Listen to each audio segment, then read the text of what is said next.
You are welcome to another episode of HN What's Your Say? The #1 listening show where we discuss real issues with real people like you. We are still featuring R. Kelly. Real name Robert Sylvester Kelly. Also known as the R&B King. The trial of R. Kelly, a prominent figure in the music industry accused of numerous counts of abuse and misconduct, has garnered widespread attention not only for its heinous allegations, but also for the perception of prejudice within the jury.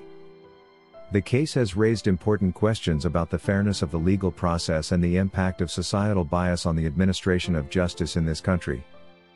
From the outset, it's crucial to acknowledge the gravity of the accusations against R. Kelly, but it's also important to remember that these accusations have not been proved with evidence beyond reasonable doubt. Multiple women may have come forward with allegations of abuse, kidnap, and exploitation spanning decades, but this does not directly translate into guilty verdicts until such allegations are proved with proper evidence before court. In fact, these allegations were intended to paint a disturbing picture of R. Kelly as an abuser of power, and to highlight a false vulnerability of the alleged victims, who in most cases were adults, and many of whom were eventually found to have lied about their age and to have been of above 18 when they first met with R. Kelly. It's therefore to no surprise that amidst the pursuit of justice, concerns about the impartiality of the jury have promptly emerged.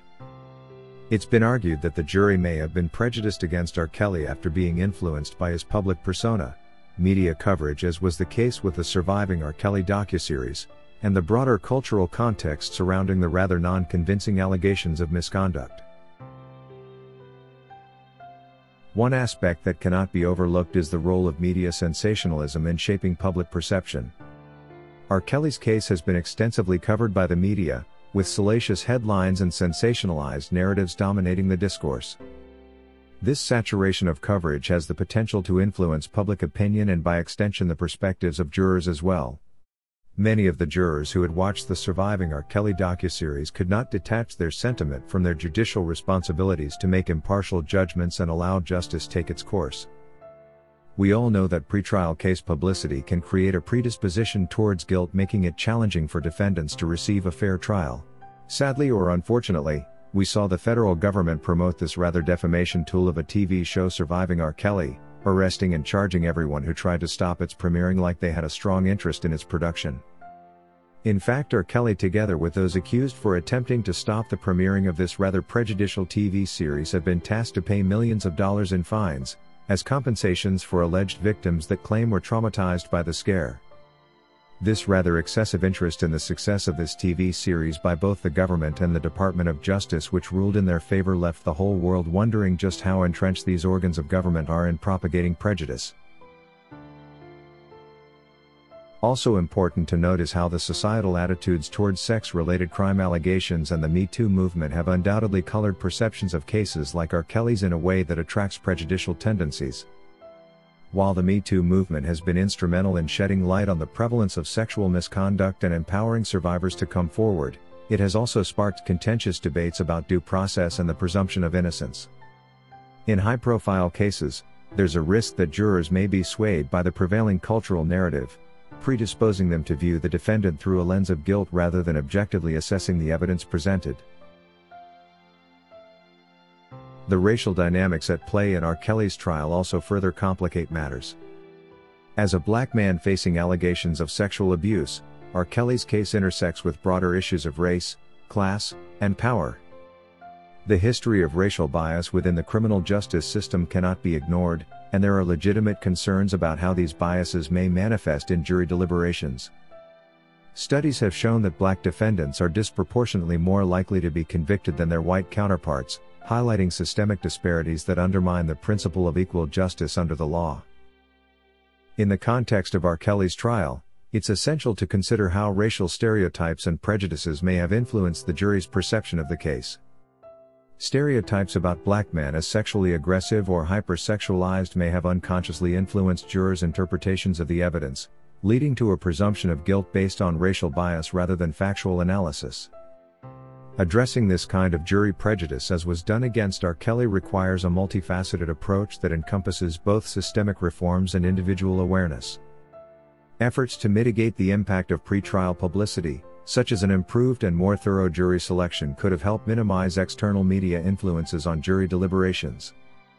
Additionally, jury instructions emphasizing the importance of impartiality and the presumption of innocence can serve as a reminder to jurors of their duty to weigh the evidence objectively, before making conclusions which may permanently determine the destiny of the defendant. At the same time, fostering greater awareness of implicit biases among jurors is crucial. Training programs that educate jurors about the potential impact of stereotypes and prejudices on decision-making can help mitigate their influence. By encouraging jurors to critically examine their own biases and assumptions, we can strive towards a more equitable and just legal system. Ultimately, the trial of R. Kelly serves as a stark reminder of the complexities inherent in cases of sexual misconduct, especially when the defendant happens to be of black race, and the challenges of ensuring a fair and impartial legal process. The government and justice system ought to know that it's imperative the pursuit of justice is conducted with integrity and fairness, free from the taint of prejudice. Only then can we uphold the principles of equality and due process that form the bedrock of our legal system. According to Mary Ray, they keeping R. Kelly in prison knowing that he is innocent and just another victim of prejudice is against his constitutional rights. How can they get away with this knowing that they are breaking the law? We all know that the law is breaking the law. It's like they are saying to the world, we're breaking the law and what y'all going to do about it? After all, the defendant is a black man, so what can he do? That's very racist to me, and they are not going to get away with this. Hold on, Robert, they are not going to get away with this. God is on your side and justice will eventually prevail. Just keep praying. If you wish to take part in a live interview on this channel discussing any of these topics, let us know by emailing us on sashahnnewsroom@gmail.com for scheduling. That is all we had for you today on HN What's Your Say? To keep updated whenever we post a new video, subscribe to this channel now. Also remember to hit the bell icon and enable notifications. And feel free to share your opinions with us in the comment section below, and let us know if you would like us to publish your views in our next release. We value all our subscribers' opinions.